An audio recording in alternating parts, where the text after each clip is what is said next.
아까 광고에 말씀을 드렸듯이 7월 한 달간 방학을 하게 됩니다. 7월 한 달 방학하면 목장이 쉼을 갖게 되고, 그래서 히브리서를 잠시 한 달 동안 멈췄다가 다시 개학을 하게 되면 그때부터 다시 히브리서를 살펴보려고 합니다. 한 달 기간 동안 여러분들과 복에 대한 이야기를 좀 나눠보려고 합니다. 성경에 복이라는 말 참 많이 들어가 있습니다. 근데 그 복을, 그게 정말 뭔지를 잘 몰라서 우리가 복이 아닌 것을 복으로 삼고 살려고 하고, 진정한 복을 가졌음에도 불구하고 그거 갖고 안 된다고 생각하고 살아가는 그 모습들이 우리 안에 적지 않게 많습니다. 그래서 한 달 동안 여러분들과 함께 하나님이 성경에 말씀하신 복이 뭔가, 나는 이 복이라는 것을 뭐로 생각하며 살아야 되는가, 이런 이야기를 좀 함께 나눠보려고 합니다. 한 달 동안 이 복에 대한 이야기를 통해서 여러분이 얼마나 복된 사람인지를 다시 한번 확인할 수 있는 그런 귀한 은혜가 있게 되기를 주님의 이름으로 먼저 축원합니다.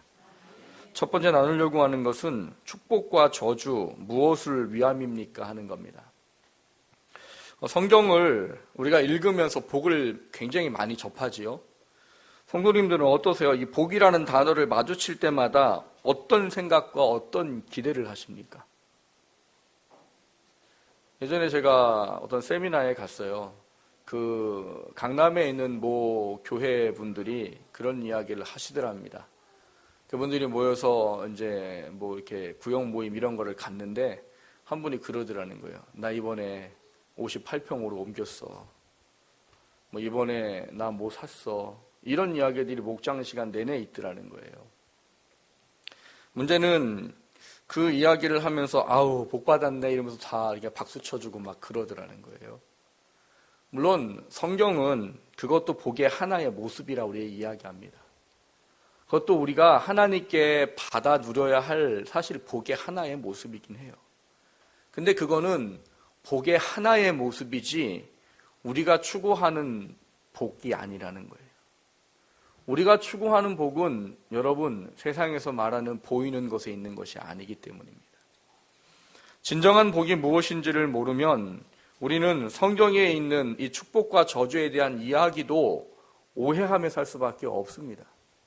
그래서 우리는 이 축복과 저주가 하나님께서 말씀하시는 순종과 불순종을 통해서 어떤 의미를 갖고 이야기하는 것이고, 그리고 우리는 그걸 통해서 진정한 복을 뭐라고 누리며 살아야 되는가 하는 부분들을 좀 아는 것이 필요한 겁니다.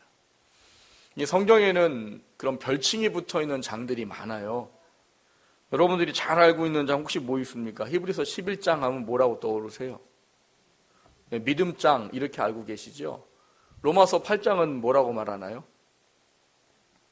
그건 좀 어려우세요? 성령장이라고 말합니다. 고린도전서 13장은 뭐라고 말해요? 네, 사랑장 그렇게 말합니다. 그럼 로마서 12장, 이 고린도전서 12장, 에베소서 4장은 뭐라고 할까요? 네, 은사장이라고 말하죠. 은사장. 근데 사실은 제가 보기엔 은사장이라는 명칭보다는 교회장이라고 하는 게 제가 보기엔 더 맞을 것 같아요. 이처럼 사람들이 그 성경의 주제의 특징을 가지고 어떤 장의 이름을 붙여놓는 것이 생각보다 많습니다.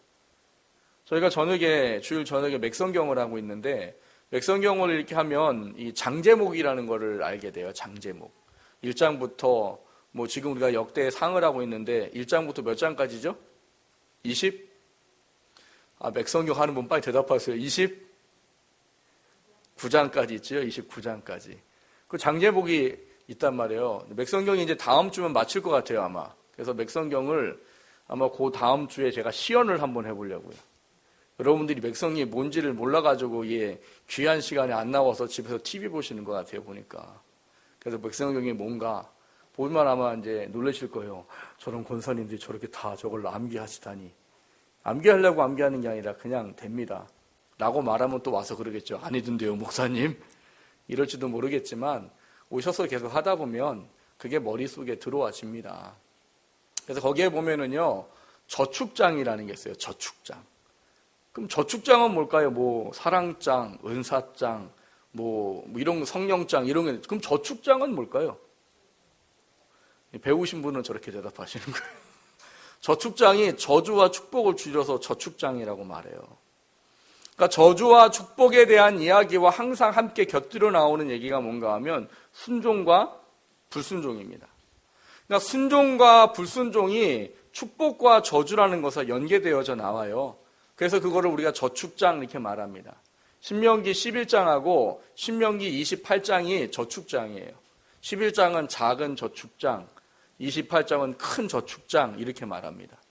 그러니까 이 신명기 11장과 18장과 오늘 본문과 또 민수기에 보면 저주와 축복에 대한 이야기를 통해서 하나님께서 말씀하시는 순종과 불순종에 대한 이야기를 만나게 됩니다. 근데 여러분, 이 순종과 불순종, 축복과 저주 이 이야기를 여러분이 읽고 들으시면서 어떤 생각을 하시냐는 거예요. 대부분 여러분 순종을 왜 하려고 그래요? 여러분 순종하시려고 하시잖아요. 왜 하려고 그래요? 왜 순종 아무 생각 없이 하세요? 순종? 순종 왜 하세요? 복 받으려고 했잖아요. 복 받으려고. 뭘 또 딴 얘기를 하고 그러세요. 뭘 또. 복 받으려고 하시잖아요. 그렇죠? 왜? 신명기에 써 있잖아요. 순종하면 복 받고. 여러분 순종하는 이유 중에 하나가 불순종하면 뭐가 오기 때문이에요? 저주가 오기 때문에 저주를 피하기 위해서 우리가 말씀에 순종하려고 한다는 게 일반적인 생각이에요. 그래서 우리는 순종 많이 하고 복 많이 받아야지 이런 얘기를 합니다.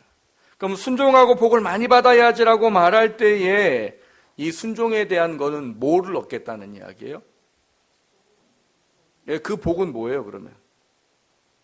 아까 말씀드렸던 복의 한 가지의 모습. 육신을 살아가는 동안 우리에게 주어져야 될 풍요? 아니면 평안? 아니면 우리가 누려야 할 좋은 거? 이런 거에 대한 것을 순종으로 말미암아 복을 받는 개념으로 이해를 하는 거예요. 그래서 순종은 뭐 하기 위해서 하는 거예요? 복 받기 위해서. 불순종하면 안 돼요. 왜? 저주받으니까. 저주받으면 좋아요, 안 좋아요? 안 좋아요. 힘들어요. 그러니까 저주 안 받기 위해서 뭐 해요? 순종해야지. 이게 일반적으로 우리가 생각하는 상식에 대한 이야기입니다. 근데 여러분, 축복과 저주는 결과가 아니고 과정입니다. 과정. 이거를 사람들이 이해를 잘 못하는 거예요. 성경에서 말하는 순종하면 복 받는다가 결과가 아니에요. 불순종하면 저주받는다가 결과가 아닙니다. 순종과 불순종을 통해 복과 저주를 받는 것은 과정이에요. 과정. 과정이면 그 뒤에 뭐가 있어야 돼요? 결과가 있어야 돼요. 그러면 순종하는 것의 결과와 불순종하는 것의 결과가 뭡니까? 라는 것인데 그게 하나로 연결이 됩니다. 순종하면 복받은 것으로 말미암아 주어지게 되는 결과와 불순종하면 저주를 받는 그 통해서 주어지는 결과가 하나예요. 그게 하나님이 말씀하시는 축복과 저주를 통해 원하는 하나님의 진짜 목적입니다. 근데 우리는 대부분 어디까지만 알아요? 과정까지만 알아요. 순종하고 복받으면 됐다 이렇게 끝나는 거예요.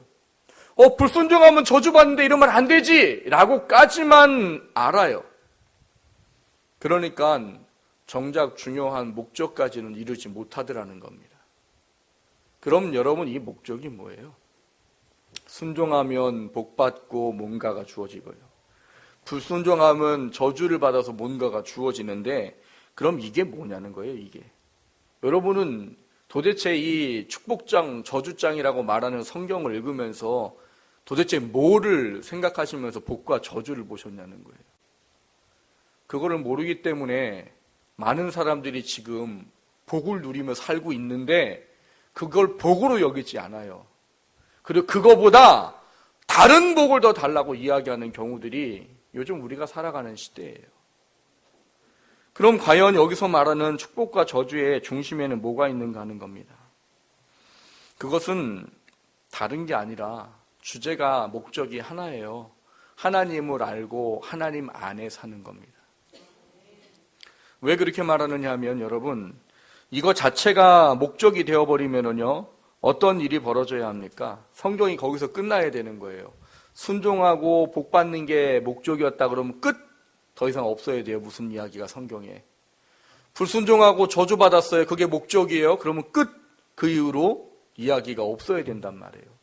근데 성경을 자세히 보세요. 그 뒤에 반드시 이야기가 따라 나옵니다.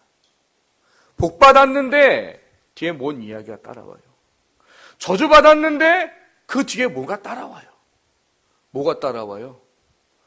여러분, 우리가 이 신명기나 출애굽기나 성경을 잘 보시면 하나님이 우리한테 중요한 이야기 하나를 해주십니다. 그건 뭔가 하면 순종하면 복받고 불순종하면 저주받는 것이 끝나는 게 아니라 그 뒤에 뭐가 있대요. 신명기 6장에 보면은 11절 12절에 이렇게 말합니다. 내가 채우지 아니한 아름다운 물건이 가득한 집을 얻게 하시며 내가 파지 아니한 운물을 얻게 하시며 내가 심지 아니한 포도원과 감람나무를 얻게 하사 너로 배불리 먹게 하실 때에 너는 조심하여 너를 애굽 땅에 종 되었던 집에서 인도하여 내신 여호와를 잊지 말고, 이렇게 말해요. 가나안 땅 주는 게 목적이고 복 주는 게 목적이면 거기서 끝나야지. 목적이라는 건 그런 거잖아요. 목적은 끝났으면 더 이상 그거에 대해서 뭐 관여 안 하는 거란 말이에요. 제가 전에도 말씀드렸잖아요. 아이들이 부모들에게 원하는 목적이 있어요. 저희 셋째는 집요하다고 말씀드렸어요. 셋째는. 이 셋째 녀석은 저희가 웬만하면 애들한테 뭘 안 해주는 부모거든요. 얘는 안 해주면 못 살아요. 저희 집사람이 지는 걸 제가 봐요. 저희 집사람이 웬만하면 다 이겨요. 애들한테. 근데 이 셋째한테는 져요. 왜 지는 줄 아십니까? 한 번 말한 거 주어질 때까지 심지어는 1분마다 얘기해요. 심지어는. 그리고 어떤 말이 떨어질 때까지 해요? 알았어, 됐어, 해줄게. 이 말이 떨어질 때까지 해요. 그러면 안 합니다. 그게 목적이 이루어지는 거예요. 여러분, 그게 이루어졌는데 계속하면 얘는 뭐예요? 의심의 황제인 거죠. 그리고 사줬어요. 사줬는데 계속 말하면 얘는 뭐예요?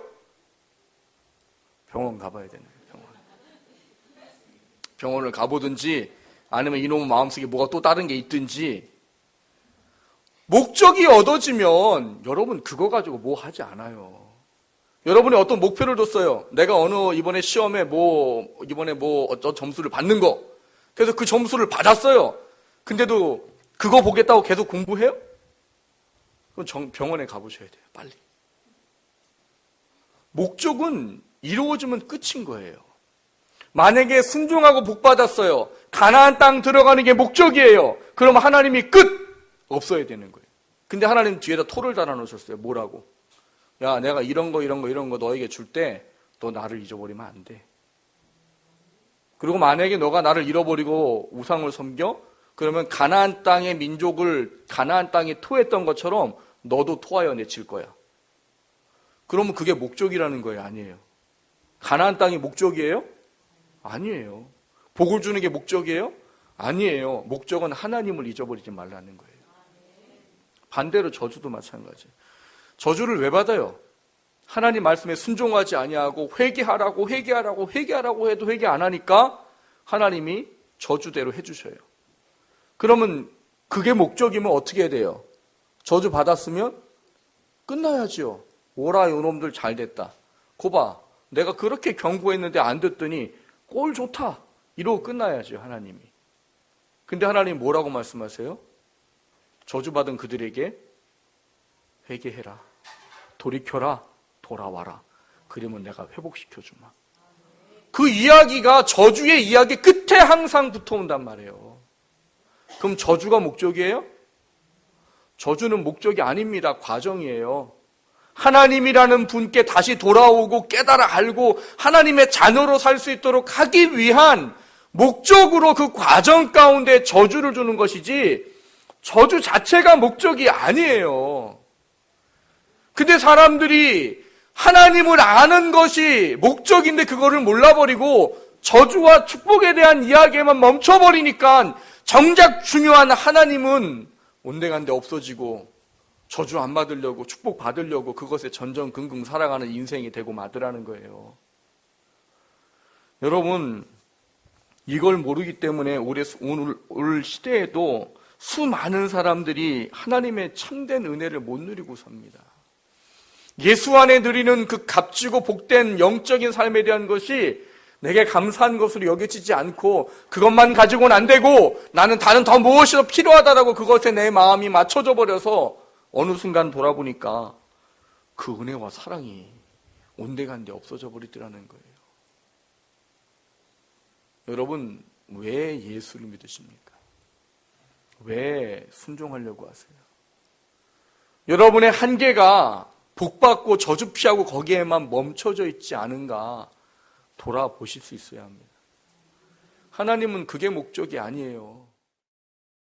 복 주시고 불순종하면 저주하는 걸 통해서 하나님을 알고 그 안에 하나님의 은혜를 누리고 하나님의 사람으로 살도록 하기 위한 그게 목적이요, 하나님의 축복과 저주와 불순종과 순종을 통해서 하나님이 원하는 가장 중요한 뜻이에요. 이거를 놓쳐버리니까 정말 귀하고 복된 것을 갖고 있음에도 그게 귀하고 복된 줄을 모르고 자꾸 다른 것과 바꾸려고 하시는 거예요. 사랑하는 성도 여러분, 하나님이 우리에게 원하시는 순종하고 복받는 거, 불순종하고 저주받는 거, 그게 무엇을 위한 것인지 다시 한번 돌아보시기를 주님의 이름으로 축원합니다. 오늘 본문에 보면 그런 말씀이 있어요. 많은 사람들이 이거를 좋아하기도 하지만 두려워하는 말씀이에요. 7절을 보시면 이렇게 써 있습니다. 인자를 1000대까지 베풀며 악과 과실과 죄를 용서하리라. 그러나 벌을 면제하지는 아니하고 아버지의 악함을 자손 3, 4대까지 보응하리라. 저는 이 말씀을 그렇게 이야기해요. 귀에 걸면 귀걸이, 코에 걸면 코걸이? 전 이렇게 말해요. 이게 왜 귀에 걸면 귀걸이고 코에 걸면 코걸일까요? 여러분, 이 말씀을 어떤 사람은요 축복의 말씀으로 쓰고요, 어떤 사람은 저주의 말씀으로 씁니다. 축복의 말씀으로 쓰는 건 뭐예요? 순종하십시오. 누가 복을 받아요? 자녀소 1000대까지 복을 받습니다. 그러면 뭐 하겠어요? 다 두 손 들고 할렐루야 아멘 하시겠죠. 그렇죠? 근데 그 뒤에 또 무서운 말씀이 있네요. 불순종하면 뭐가 주어진대요? 아버지의 악행을 몇 대까지요? 자손 3, 4대까지. 그러면 내가 잘못하면 내 자식, 손주, 중손주까지 뭐 받아요? 심지어는 그 밑에까지 뭘 받아야 돼요? 저주. 그래서 귀에 걸면 귀걸이고 코에 걸면 코걸이에요. 그러니까 이 말씀을 볼 때 사람들이 어떻게 생각해요? 아유, 내가 하나님 말씀에 순종해야지. 내가 잘해야 내 자녀손들이 잘 되고 내가 잘못했던 내 자녀손을 그냥 벌벌 받게 생겼구만. 이렇게 생각하는 거예요. 물론 여러분, 전혀 없는 것은 아닙니다. 근데 여기에 이 말씀은 그것 때문에 주신 게 아니라는 것을 아셔야 돼요. 우리는 성경에 써 있다고 마음대로 쓰면 안 됩니다, 말씀을. 여기에 있는 말씀은 왜 주셨느냐? 오늘 본문의 배경을 잘 이해하셔야 됩니다. 본문의 배경은 뭐냐? 2차로 하나님께서 십계명을 주시고자 했던 때예요. 1차는 하나님께서 이 돌을 만드셔가지고 십계명을 써서 모세한테 주셨습니다. 근데 모세가 내려와서 보니까 이거는 기도 안 막힌 거예요. 우상을 만들어가지고 먹고 춤추고 놀고 난리가 났어요. 가만히 보니까 그 우상이 이 애굽에서 가장 최고의 신이라고 말하는 바알 신이네요. 그래서 모세가 열이 받아가지고 뭘 해버렸어요? 그 돌판을 던져 깨뜨려 버렸어요. 모세가 던져버린 이유는 그겁니다. 너희들은 이 계명의 말씀을 받을 자격이 없어요. 근데 이거를 이해하는 사람은 그게 이해가 가는 거예요. 여러분, 십계명의 말씀이 우리가 원하는 거예요? 여러분, 십계명의 말씀을 원하세요?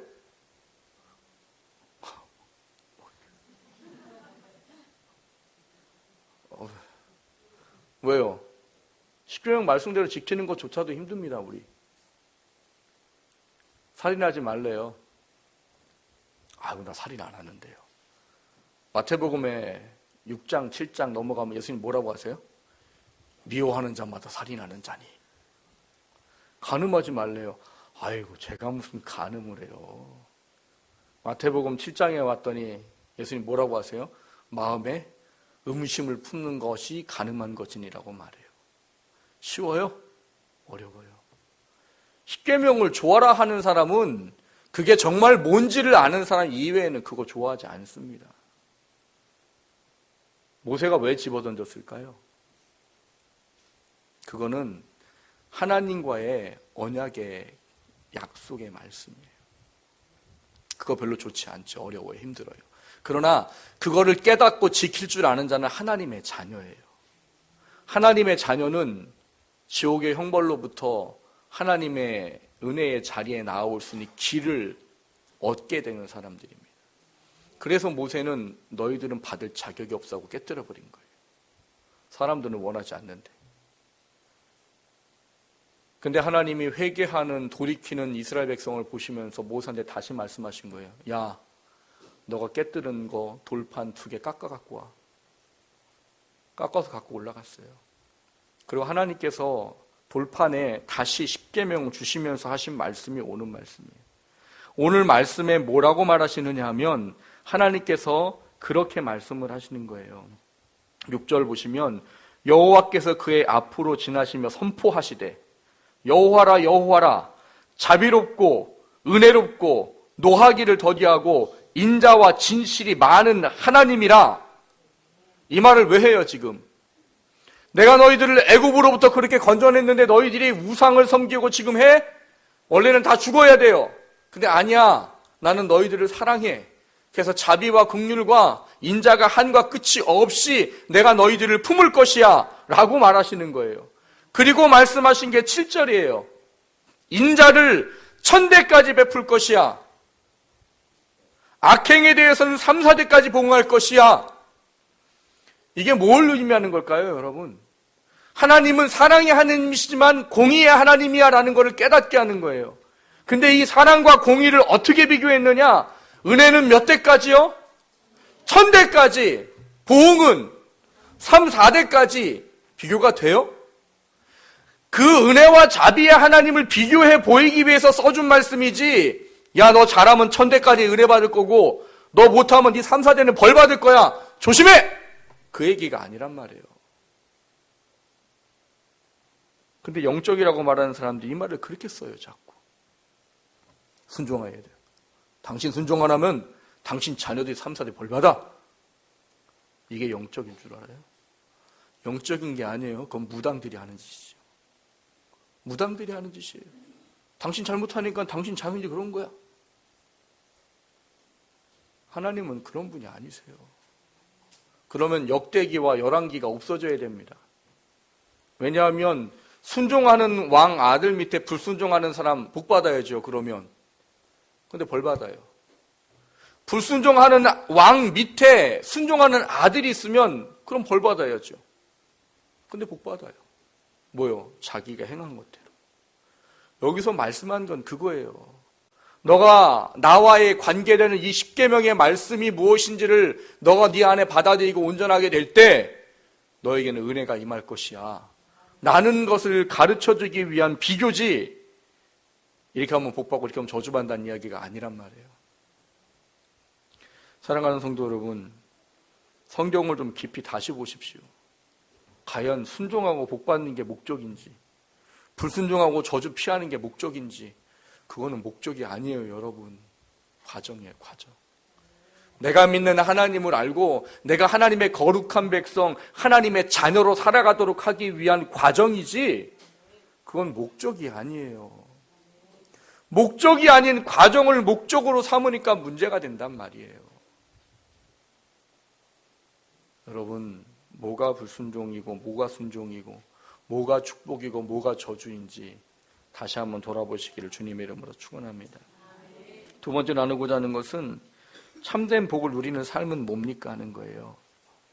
오늘 본문 배경은 아까 말씀을 드렸듯이 돌판을 2차로 주실 때 하신 말씀이에요. 하나님은 돌판을 왜 2차로 꼭 주십니까? 사람들은 원하지 않는다니까요. 10계명. 사람들은 원하지 않아요. 그냥 내 마음대로 사는 게 좋지요. 내 마음대로 나 편한 대로 사는 게 좋지, 사람들은 10계명 뭐 말씀 율법 좋아하지 않아요. 근데 왜 주셔요, 하나님? 우리 괴롭히려고 주십니까? 그 뜻과 진의를 모르면 그게 괴롭히고 누르는 게 되지요. 아이고, 얘가 요것만 없으면 살겠구만. 내가 율법 말씀을 지키는 것만 없으면 신앙생활 할 만할 텐데 왜 이렇게 눌리는 것도 많고 하지 말라는 것도 많고 하라는 것도 많고 뭐 이렇게 제약되는 것도 많고 그냥 마음 편하게 그냥 내 마음대로 믿고 그냥 헌금하면 복 주시고 예배 드리면 복 주시고 이러면 되지 이걸 왜 주실까? 이렇게 돼버리는 거예요.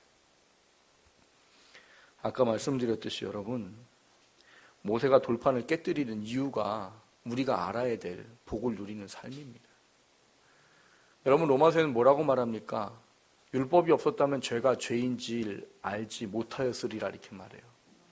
율법이 없을 때는 내가 내 마음대로 행하였지만 그것이 죄인 줄을 몰랐대요.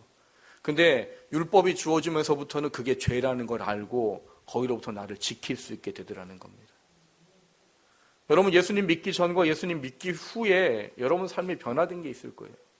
그전에는 그게 주제였어요. 그게 목적이었어요. 그게 내가 원하는 거였어요.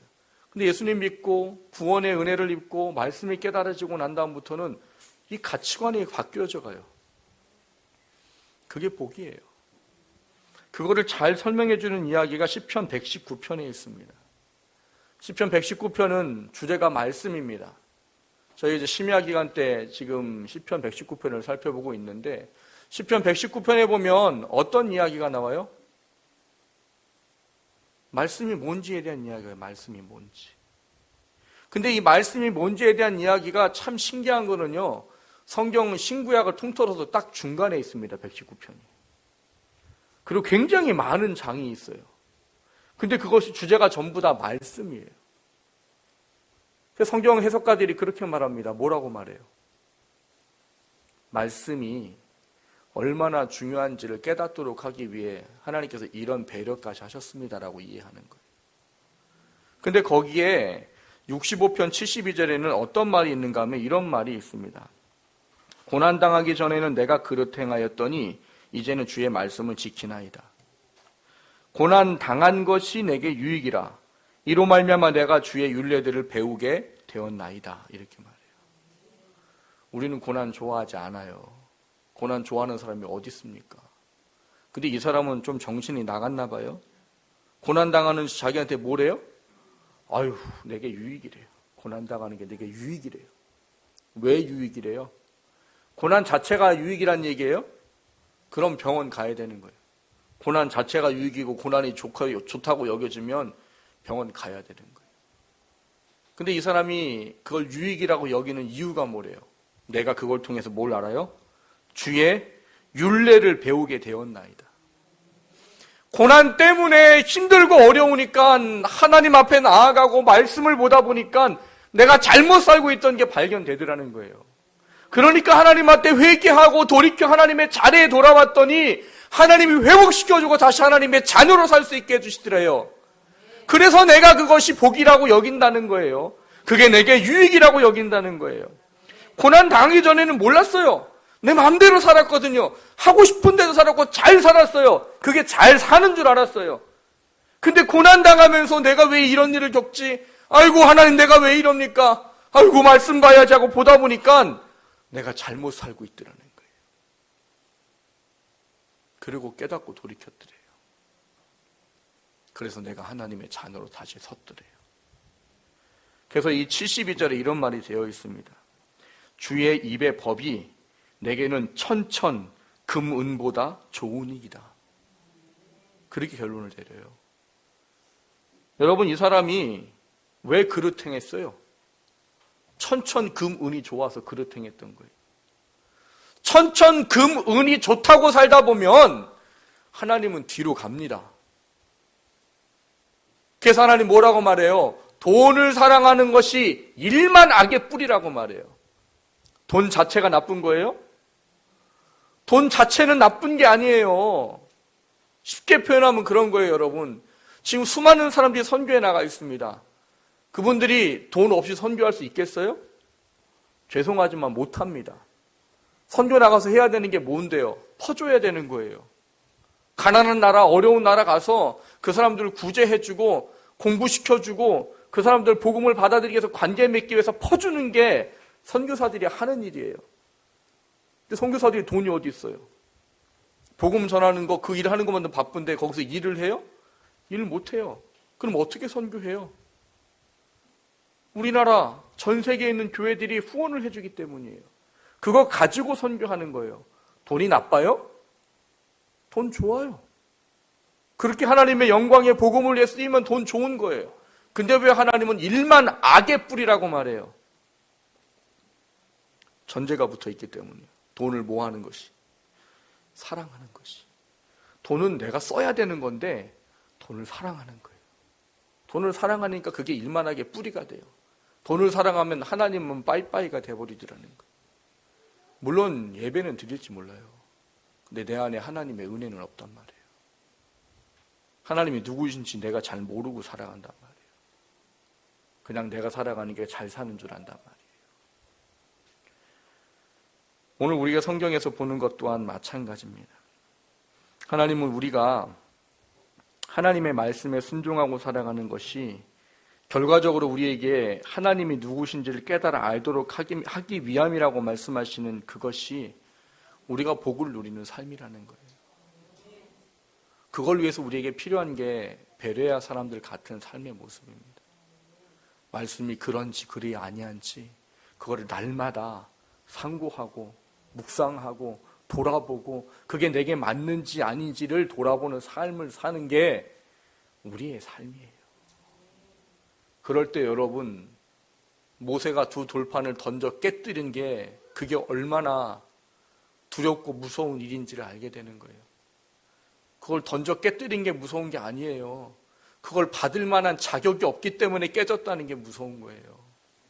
하나님의 자녀인데 여러분, 하나님의 은혜를 못 누리고 살고 하나님의 자녀인데 하나님의 사랑을 입으면서도 그게 사랑인 줄을 모르고 살면, 하나님이 누군지를 모르고 살면 그건 복이 아니란 말이에요.